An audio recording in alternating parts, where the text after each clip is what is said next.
My special guest tonight is Max Blumenthal. He's the founder of The Gray Zone. Welcome back, Max. Thanks for having me back.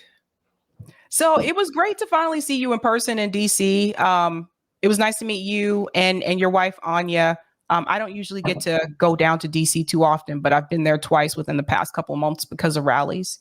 So, yeah, we didn't get to talk too much because it was just chaotic, but yeah, it was a good time, and it really showed how we together can actually mobilize people to get offline. Yeah, I think so. So I know, in reference to the rally, there were criticisms of the rally beforehand. And even though the rally is already over, there's still attacks about the rally. Obviously, I'm sure you saw that video from Rachel Maddow where she tried to say it was something that it wasn't, all of those types of things. And I know I did see engagement between you and Jackie Lukeman on Twitter about the article that she had written about the event. And I just want to get your take on it. Like, how do you feel about the event overall? Do you feel that it was great? Like, I thought it was great. I thought it was a great turnout, just my opinion, compared to other rallies that I've been to. But how do you feel about it? And how do you feel about some of the criticism? Well, I felt great about the rally, and, none of the criticism felt like it took place in an alternate universe. If you actually there was no, what were they saying? It was a bigoted rally, or, it was, or Rachel Maddow's, in de facto coalition against this rally with people from the professional sectarian left was saying that it was a bunch of conspiracy theorists and crazy people. And she used the lowest tactics possible, trying to pick off the few mental cases you see at any rally of any dissident group, and trying to portray the entire rally as reflective of their views. And maybe they weren't mental cases, but they were definitely people whose presentation was going to obviously be used to discredit the rally. But if you actually listen to the speakers and what they were saying, it was consistent with everything that those of us who've been in anti-war politics have been saying since the post 9/11 era, since the Iraq War, including my own speech, which was, just watch my speech. What can you argue with there? So the critics obviously had it wrong. And if they succeeded in anything, it was just in depressing turnout and confusing other people in activist circles who are more easily suggestible, don't think for themselves, and are not part of what I call the critical left. But the rally was, given everything it was up against, it was a huge success. And as I said, it really demonstrated our ability, to all of us who were there, who were doing these kinds of live streams and media work, and the work we've been doing for years. It demonstrated our ability to actually mobilize people, get them out in the streets, and to start to affect the strategic calculus of the war planners. Another thing that made this rally different was that I've been going to anti-war rallies for years. If you can even call them that, they're often like small gatherings of like 20 people, and they never get any media. This one actually did break through. It broke through into mainstream media markets across the country. And I posted some of that on my Twitter account, some of the local news reports. They're very fair. And they just show that Americans are protesting, sending over 80 billion, 100 billion of their money to Ukraine, and they're calling for an end to NATO. That was actually communicated in these rallies and in these media reports. One Fox News report, I think it was broadcast in Dayton, Ohio, quoted David Swanson, veteran peace activist from Charlottesville, Virginia, declaring from the stage that the U.S. is blocking peace in Ukraine. Yep. So that was a huge success. And besides the Rachel Maddow piece, there was another MSNBC report from the scene that was somewhat fair. It wasn't propagandistic in the way Maddow's was. So I just look at I saw the rally as very positive, and I thought that reflected badly on the people who claim to be anti-war, who are attacking it. We got what we expected from Maddow. Yeah, I think even for me, like, I was there before the rally started. So for people who have seen that clip from Rachel Maddow, number one, I didn't see any Proud Boys there. For people who are saying it was just right-wing people, there were a lot of lefties there. And I know because I spoke to them.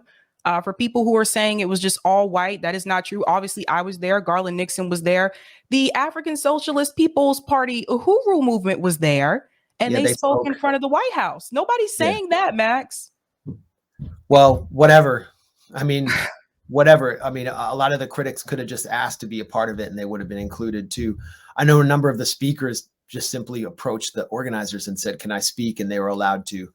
So it really is bad faith, narcissism, and egoism that's been reflected in the attacks. And the rally, as I said, was what you make of it.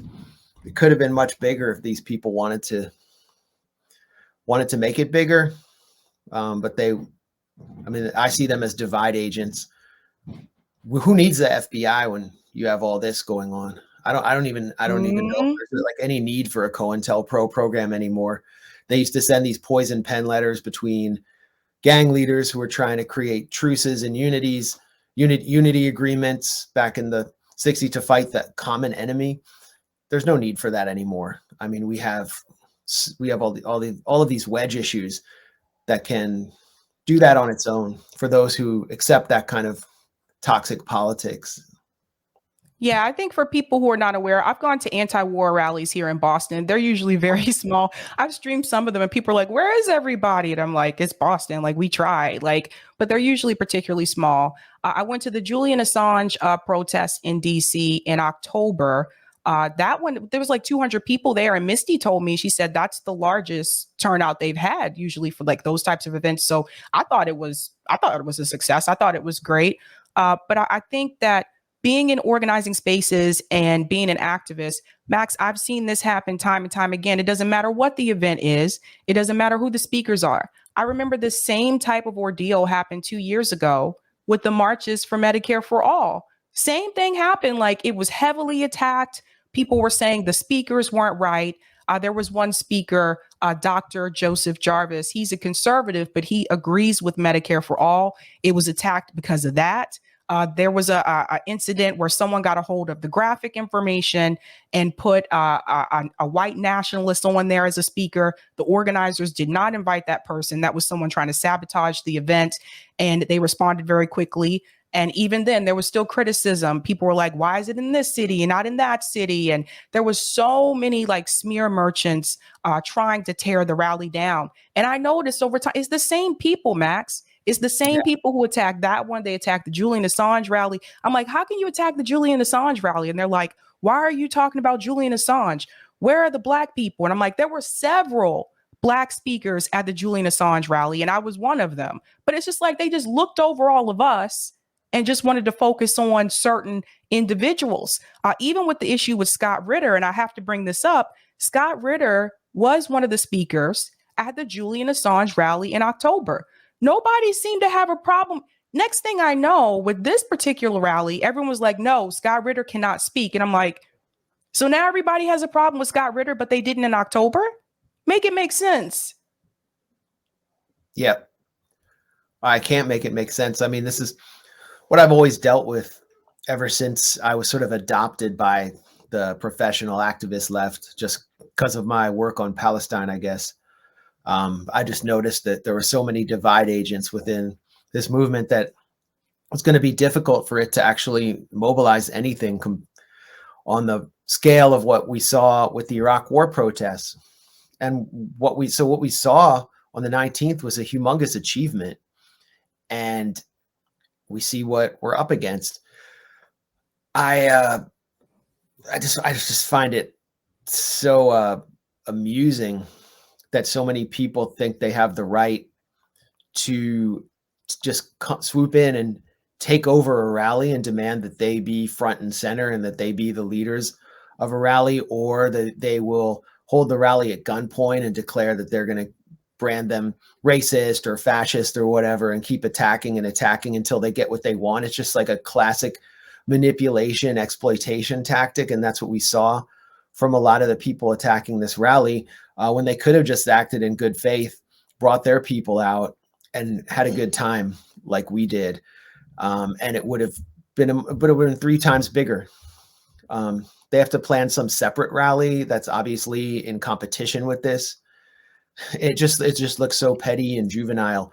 But again, I mean, this was clearly something that Rachel Maddow didn't want to see for a lot of reasons. It goes well beyond the war in Ukraine. She doesn't want to see that there are thousands of Americans who actually look with a skeptical eye on all of the psyops that have been projected through the flat screen TVs of liberal America via MSNBC and from her mouth. You could just see her seething with contempt at this rally because the people there didn't accept the COVID psyop. They don't accept what she's saying about Ukraine. They didn't accept Russiagate. They've managed to survive psychologically this war, this hybrid war that corporate media, which is simply a megaphone for the oligarchy and the national security state, have been waging on them. And she hates them for that. So this rally clearly was a threat to powerful interests. But as I said, it's also a threat to the professional sectarian left, which has attempted to control what they call the anti-war movement for 2 decades now. And they see it as a threat to their control. So they have to attack it. It's all about ego, control, and narcissism. It's not about actually stopping the war. So journalist Eric London, he came on here, and I want you to hear what he had to say. I have to tell you, this conversation started out very well in the beginning. We were talking about DSA, and he talked about all the issues with DSA. And then he said he did want to talk about the article that they released at the World Socialist website about the rally, criticizing the rally. And he brought up the racial issues too. And everything was going great. And then he really got me the wrong way. So I just want to play this clip. The socialist movement doesn't take the level at which workers currently are as the end all be all. Okay. Now you have a rally over the weekend. You invite people who are Nazis, not you personally inviting them, but there was a rally that was held. Chris Hedges, who had once presented himself as someone we have to stop there. There were no Nazis that were speakers at that rally. I was at the rally. There were no Nazis that were speakers at that rally. So you need to clarify. I'm not clarifying. There was a substantial presence of far-right elements, including people well, okay, you want to talk about who? What about Jackson Hinkle? Who were the people who were calling the shots that he was referencing? This is You're saying, wait a minute. I think you need to be very careful here, Eric. You are making a statement on this show that people are watching live, and you're saying that Jackson Hinkle is a Nazi? Look, this was an event which was held explicitly with open arm. What I was just about to say was that Chris Hedges wrote an article talking about how Oath Keepers and Proud Boys would be welcome at this event. He said that. I think it was actually in a statement he made subsequent to the initial article. Now, what he said is actually very interesting because this gets to the heart of the issue that you're raising. Hedges said the following. He said, "We will not topple corporate power and the war machine alone. There has to be a left-right coalition which will include people whose opinions are not only unpalatable but even repugnant." And then he says, or we will remain marginalized and ineffectual. And then he says the following. He says, "Because we urgently need as many voices as possible from a broad variety of perspectives to speak out so that we can be much more effective at pressuring Congress and the White House to move this conflict from the bloody battlefield to the negotiating table." Look, this conflict is not going to end because of pressure on Joe Biden. It's going to end if there's a movement in the working class based on socialist, anti-imperialist principles. And to the extent that there are those out there who do not realize that that's in their class interest, then it's the obligation of the socialist movement to fight for that and to explain that.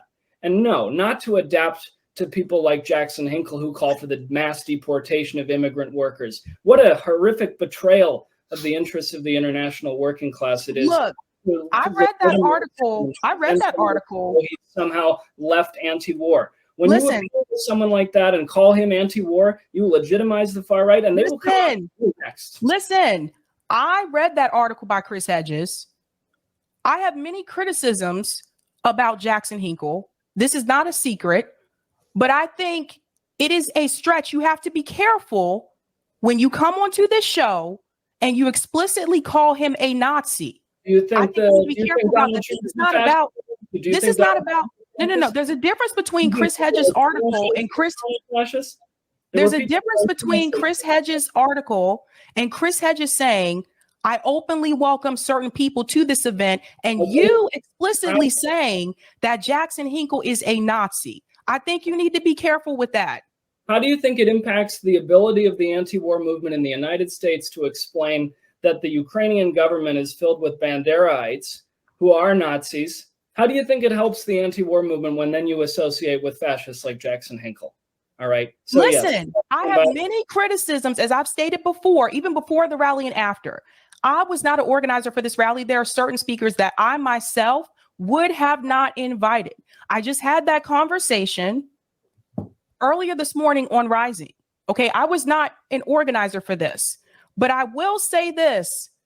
I think you have to be very careful when you make those kind of statements and you don't have any evidence to back that up.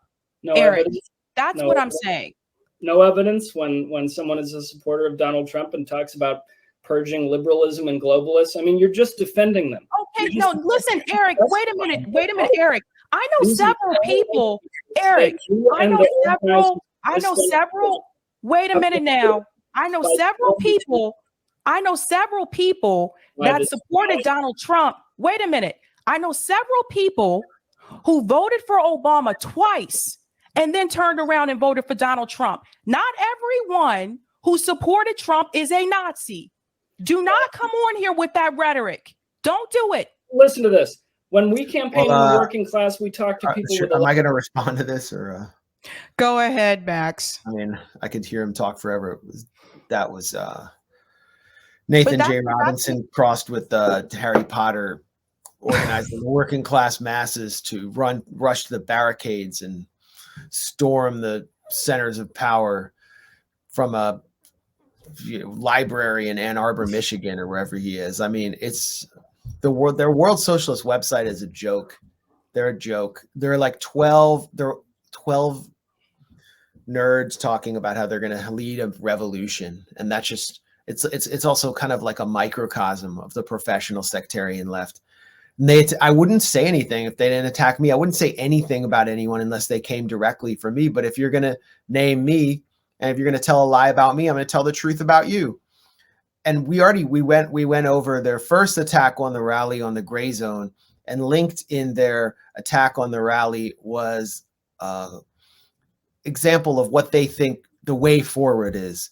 And it was a link to a mass rally they held of youth and students and working people from around the world. And then you click on it and it's a webinar involving 12 people who are like, they have like, as I said, they have the combined charisma of a filing cabinet or maybe drying paint. Like they're not going to lead anyone. They are a laughing stock. And so their way forward is already going nowhere. Then they just lie. They just lie and lie and lie and lie. And they have no sense of humor. I mean, everybody, imagine if they got power, they would be so hated. No one likes people like that, humorless, and they're never going to get power anyway. But in their second article attacking the rally, they said Jimmy Dorr bizarrely said that instead of giving billions of dollars to Nazis in Ukraine, the U.S. should use it to fund Nazis in America. And it's like, no, Jimmy was making an obvious joke that was hilarious about how Nazis in the U.S. can't buy eggs because all of their money is going to Ukrainian Nazis. He's making a joke, and they either deliberately mischaracterize the joke, or they are so devoid of joy and humor and the kinds of things that ordinary human beings who they claim to want to lead actually possess, that they can't understand this joke. But like, everyone sees them as a laughing stock. I barely feel compelled to address them, except that there is another component of the World Socialist website that needs to be understood, which is that they still want America to be under lockdown. They want everyone to be welded inside because COVID still exists. And that means that there will be no rallies, there will be no protests, no one will be able to do anything. They still attack me as a fascist because I talk about the costs of school closures, for example, on disadvantaged youth. I mean, the New York Times has a story. It's like a front page story up today about youth, a high school student who was unable to go fulfill his dream of playing college basketball and therefore lost a basketball scholarship just because his school closed for so long. So his life is destroyed. He was a healthy kid. He even went and got vaccinated, or whatever. But the World Socialist website wants everyone to be like that forever, with their Socialist Equality Party or whatever it is. And you constantly hear that from this professional sectarian left. It's like, just, these are the cartoon version of everybody else who's attacking this rally, and they can never get out of their delusional silo. So I'm done with them. And it's not like I'm becoming a libertarian or something. I don't agree with them on the way forward either. But if they want to get permits, they want to pull permits and bring out as many people as they can and work with other people and not put any criteria on the other speakers and what they can say and what they believe on social issues or economic issues, then let's do it. And let's keep doing it, because this is just about one thing. It's about ending this war. And you could just tell, it's just so clear, like, that they do not care about ending the war first. They have another agenda. And they don't care about saving Ukrainian and Russian lives or stopping a nuclear war as much as they care about about boutique social issues or about their own agenda for leading some kind of evanescent, abstract socialist revolution in the United States, where they've demonstrated no capacity for organizing anyone. And like you mentioned, Jackie Lookman, who's, attacked me, not by name, but she attacked the left participants in the rally. She called them dime store leftists and latte leftists. And then she pretended like she didn't attack them. But she said in an interview that even if this rally did succeed in stopping the war and stopping nuclear war, those people won't organize with us against capitalism. It's like, wait, if we succeeded in stopping the war, and we succeeded in saving humanity from nuclear war, you won't give us a little bit of credit? You won't say that this rally was worthwhile? I mean, no rally has stopped a war. It's about a bigger thing. But like, she actually said that on Jared Ball's show. So that is so revealing that the priority for them is not stopping a nuclear war, which she mocked people for that. The priority for them is not about stopping the war. It's about some whole other agenda that exists down the road. But for me, the way organizing works is you organize with different people based on the issues. Like for Medicare for All, there are people I would organize with that to, have rallies for Medicare for All. For policing issues like George Floyd protests, there were people out there that marched with us then that didn't agree with me on Medicare for All, didn't agree with me on canceling student loan debt. They just agreed with me on that one issue. That's typically how organizing works. Like you organize with people around the issue. And it just seems like to me, like, based on the information that I've seen, more so on social media, this is why I need to not spend much time on Twitter, Max. But it just seems like it's some of it seems to be personal from what I've seen as well. And I just, it's really frustrating because this is exactly why the left doesn't win. We don't have any wins, Max. Because people, it's like, I can't do panels on this show anymore without someone saying, I don't want to be on there if so-and-so is going to be on there. That's why I haven't done panels in like a couple months, because everybody's like, I don't want to be seen with this person and that person. And you don't see people do this on the right. And meanwhile, we have no wins here, like on the left, like nothing is happening. Yeah, I mean, people on the right do attack each other a lot, especially like in the extremist circles. They get all caught up in that personality stuff. But with the libertarians, I noticed they're much more open to coalitions, and that showed. And there have been coalitions in our lifetime between left and right that were very similar to the one that cohered around this rally. The NAACP and Phyllis Schlafly's Eagle Forum formed a coalition against the Patriot Act. Code Pink has worked with the Heritage Foundation against various war efforts. Like, for example, I'm pretty sure they worked together against the efforts to intervene in Syria in 2013. Code Pink has been involved in many left-right coalitions.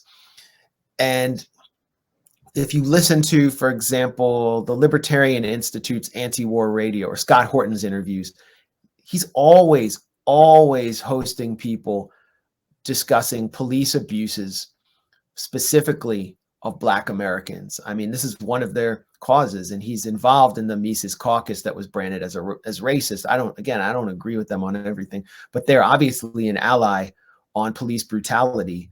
So how is a left that has so little influence in the United States as it is, whose influence was just dealt a death blow by Barack Obama, going to move forward without coalitions? And let's face it, a lot of the professional sectarian left is in a de facto coalition with liberal Democrats. They just don't want to totally admit it. They endorsed AOC. They created AOC. The DSA created AOC, and then she goes and votes for $40 billion to Ukraine. She abstains on a package of military aid to Israel, including funding the Iron Dome system, which is used to give Israel the complete ability to assault the Gaza Strip. She signed an anti-China bill with Ted Cruz. And what do they do against her? Do they strip her of membership? No, they do nothing. They endorsed all these candidates who have been supporting this war. And there's no one within Congress who's progressive, who is supported by self-styled socialists that we can talk to anymore about this war. Meanwhile, you have Matt Gaetz, who I just have no affinity with on domestic policy at all, who's just actually introduced a resolution to end the U.S. occupation of Syria. The U.S. is occupying 1/3 of Syrian land. It's in its northeast, stealing its oil, stealing its wheat, causing a famine in Syria at a time of when there's an earthquake, after an earthquake, when aid can't get in. And that's after Matt Gaetz introduced the Ukraine Fatigue Act to defund this Ukraine war. Matt Gaetz's speeches opposing Kevin McCarthy's speakership included tips of the hat to the anti-war left, and he called for a coalition against these wars. So are we to refuse that olive branch from a member of Congress simply because we don't like how he feels about other social issues? I think that'd be pretty stupid if our top issue is ending this war. And I guess I'm in the minority within like the left. I think you brought up some interesting points, because I think a big part of the problem is, and we've talked about this on RBN multiple times before, I think part of the problem is, number one, there's the social issues, and then there's like the economic issues or the foreign policy issues and things like that. And I think oftentimes we may not all agree on all of those things at once, right? And I think part of the problem is a lot of us came out of that Bernie Sanders like movement, and we found policies that we did agree on. We united over that. So Bernie kind of brought people together that honestly, I think we may not have never been together, to be honest, if it weren't for those policies. But then it seems like what happened is after that campaign collapsed in 2020, people kind of didn't know where to go. And then there's other issues that have been brought up in reference to the social issues, and different groups feel like they're not being represented, or their issues are not put to the top of the list. And I understand those things too.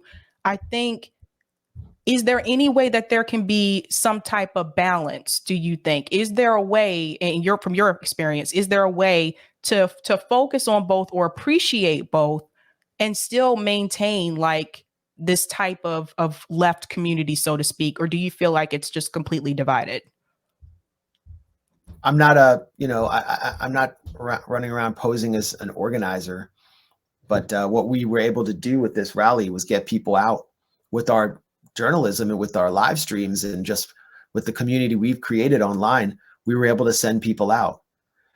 That's what I'll continue to do, but I'm not going to tell people, I'm not going to provide people with the strategy points. It's pretty obvious if you look at what Bernie's doing in the Senate, that would have been similar to what he would have done in the White House, except with much, much greater obstructions. And the worst parts would have been magnified by a factor of 1,000. The worst parts being having foreign policy advisors like Matt Duss, who are completely in step with the national security state. I mean, he's moved on to a State Department funded think tank, or some think tank funded by billionaires, the Carnegie Endowment.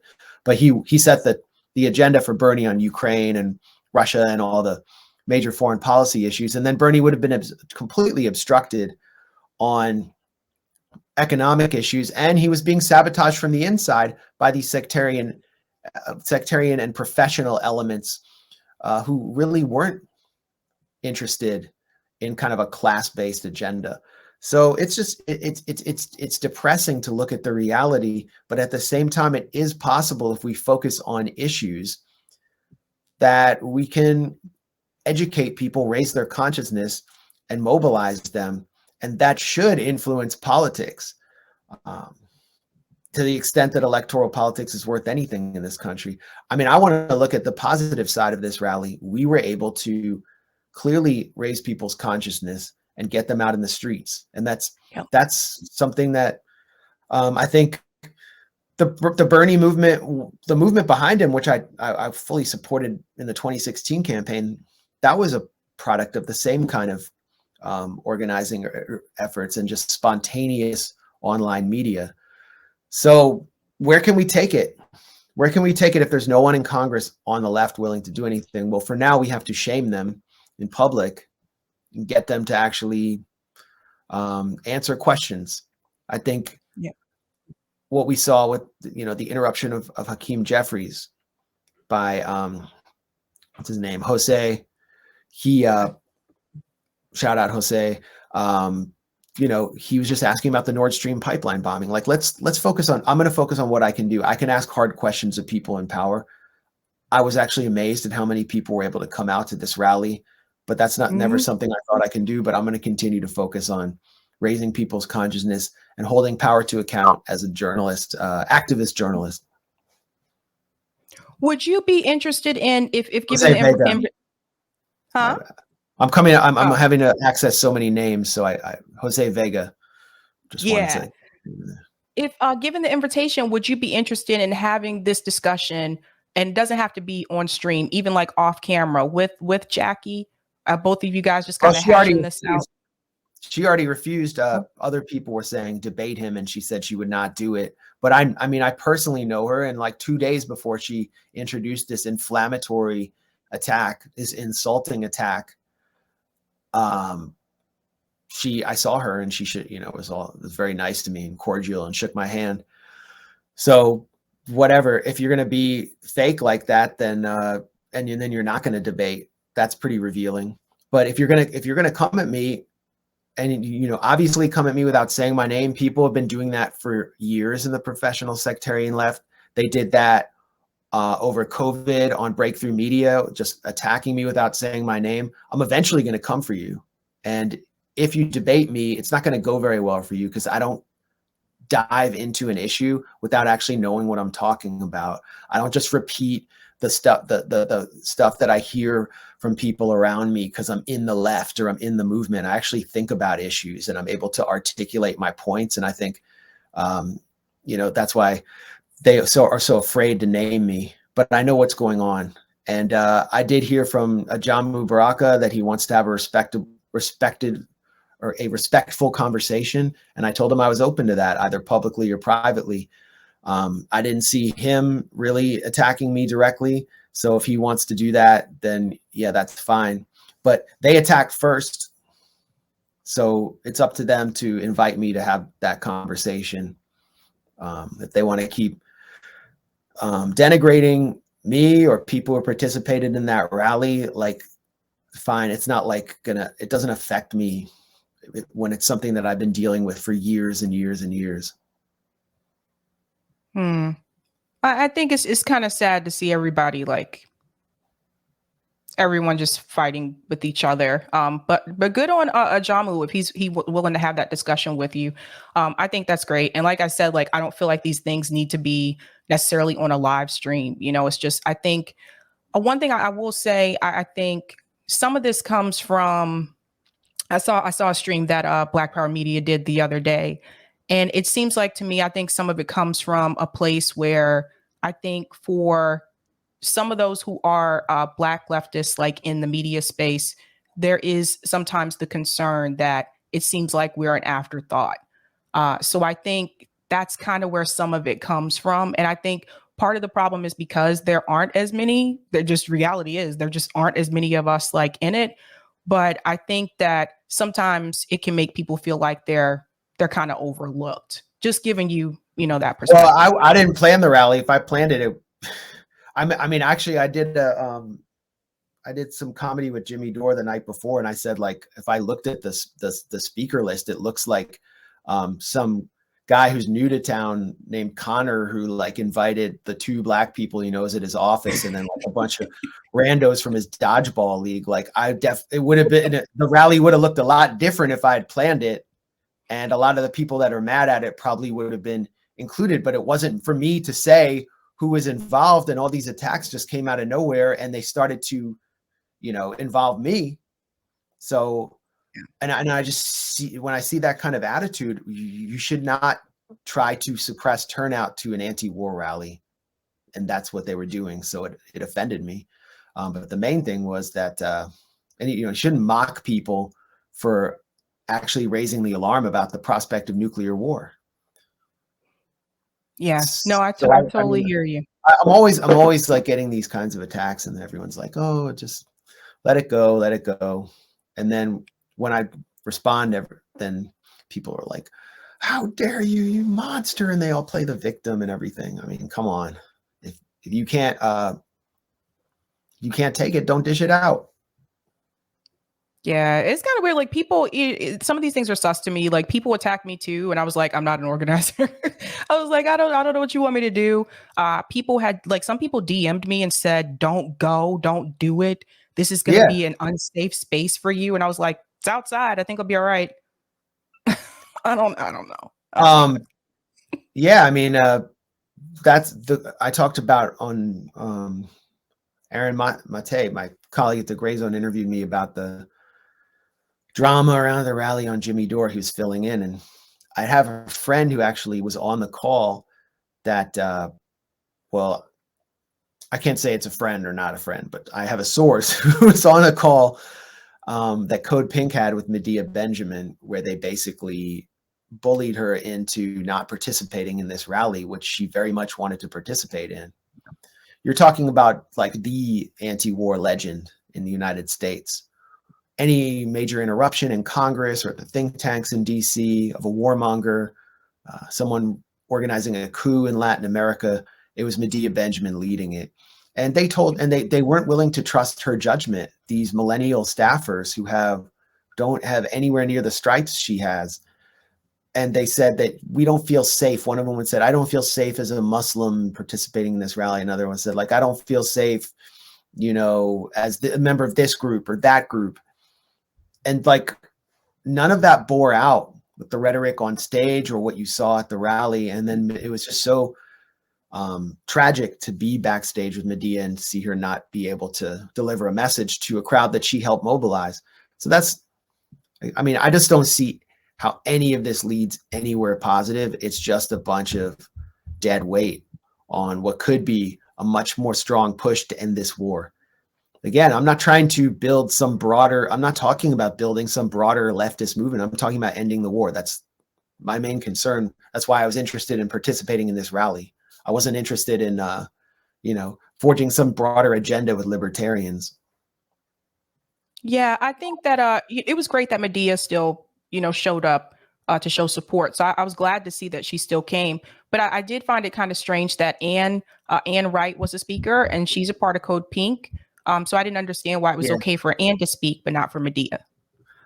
It might have been because Medea is on the board of Code Pink, but my understanding was she wanted to continue working with these people who've been hired at Code Pink, so she had to kind of go along with what they wanted to do,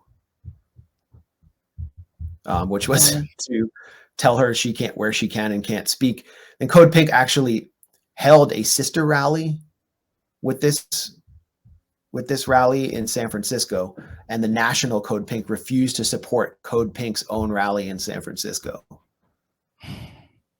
I mean, you can just, like I said, it's all the postmodern identity politics. You just inject that in, bring it onto campus, get it in people's heads, raise up like a generation who believes in all that on social media, and just let it go. And I mean, the FBI can just retire. There's not going to be an anti-war movement as long as that stuff is around. If there is, it's going to just be what we've seen for the last 15 years, something really small, and someone like Obama comes along and it just disappears for a while. Do you think that if we continue to have it, at least like even the smaller ones, if we continue having these rallies, because that's one of the things that people were asking, like, okay, where do we go from here? What's the next step? If we continue having these rallies, even if they're smaller ones, then maybe that will motivate people more and maybe bring more noise to it. I think it all depends on what happens around Ukraine. This was definitely a positive start. What we're discussing is depressing. It's a huge weight on the and obstruction to the possibility of doing more. And I feel a strong sense that the opposition to this kind of coalition style rally is going to grow within the sect that I identified. But anything can happen around Ukraine. I mean, we've seen high-level NATO officials call for boots on the ground, NATO boots on the ground. We've seen calls from retired generals who still have cachet within military leadership for the U.S. to help Ukraine retake Crimea, which would be a disaster. I think that would be sort of the red line that could lead to a nuclear confrontation. So anything can happen. And we could also see the war just simply fizzle out, possibly because of new leadership in the United States after 2024. So we don't know what's going to happen, but it's really good to have people on standby. There was a lot of networking that took place around this rally. Yep. And so I think, and obviously Maddow was, if Maddow's threatened, that means it broke through. So yeah. I think there will be more in the summer. Just basically the whispers I'm hearing from some of the organizers, they might want to do something when the weather's warmer, but we'll have to see what the situation on the ground is like. Yeah. Do you think that because one of the things I thought that was really cool was like the night before, for those who don't know, the night before Jimmy had a show. So there were a couple of us that were at that show for Jimmy.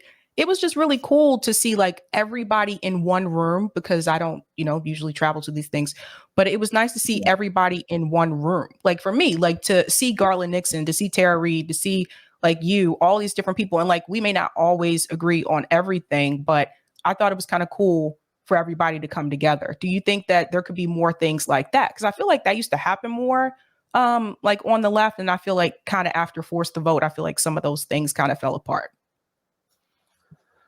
Well, that was my favorite part about it, was just getting to see everyone in person and having everyone be there. And I think like for those of us who are doing this kind of work, whether as journalists or you're a live streamer or whatever media you're doing, it can be very isolating. It's definitely socially isolating because these are issues we can't talk about with the average middle class urban person. Because of the tidal wave of propaganda they're subjected to. But we're also just, it's encouraging, and it was just a positive vibe to be around everyone. So I think for many of the people who are activists or playing prominent roles in mobilizing people, it was kind of like, it filled us with energy, and that was another reason why I think it was a positive event. I agree. Max, are you going to do more stand-up?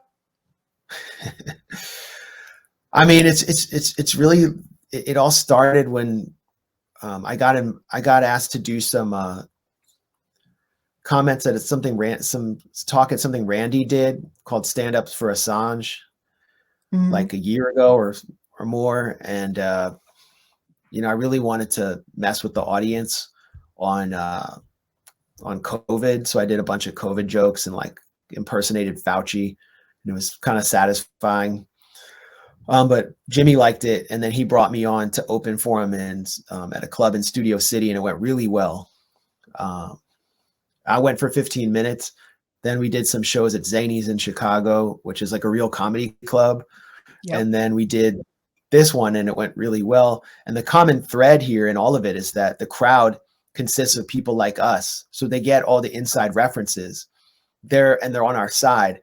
So do I want to have like a career in stand up or see that as like a possibility? No. I mean, if I went and did like a normal comedy club, I would either get physically assaulted and like dragged out, by, people who have Ukraine flags on their houses, or they would just like look at me and not know what the hell I was talking about, like with all the inside references. So I'll continue to like open for Jimmy wherever I can and speak to friendly audiences, but maybe there's a chance of doing some gray zone events, and we bring like our team together and we'll do like a panel and some comedy and engage with the audience.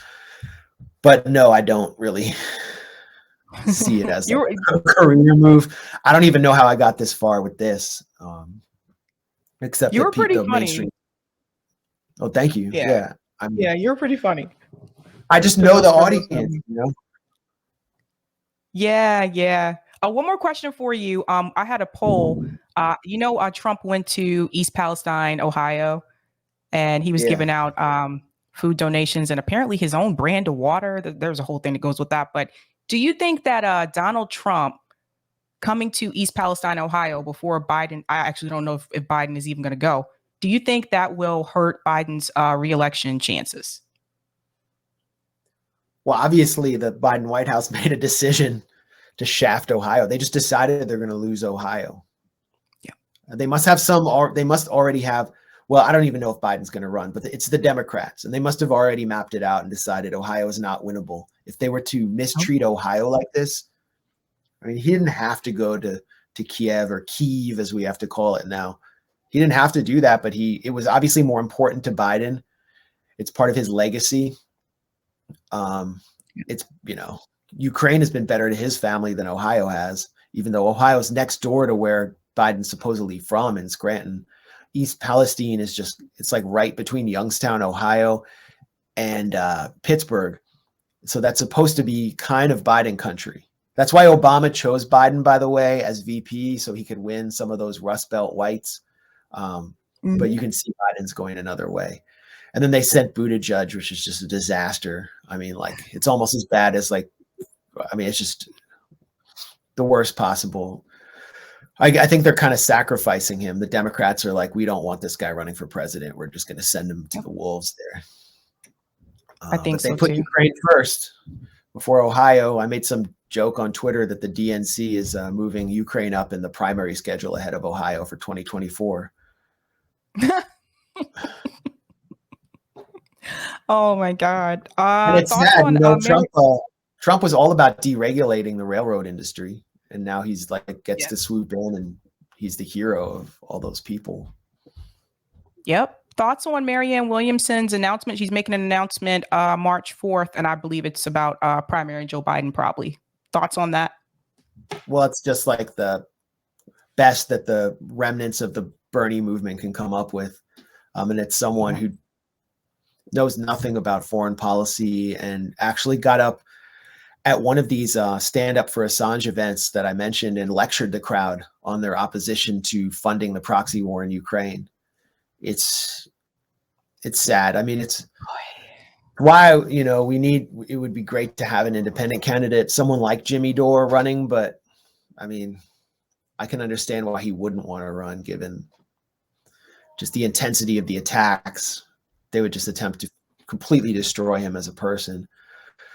So she's already run. She did well on the debate stage. She's not that much of a threat to the establishment. And that's all like the Bernie remnants have to go off of. And I hope something else takes place. I've heard some rumors about some other people who might run, but I don't want to, who might actually really shake things up, but I don't want to be wrong. You don't want to. Okay. Yeah. Well, Max, thanks so much for coming on. Thanks for having me on to create more drama. I hope to see you again. All righty. Thanks.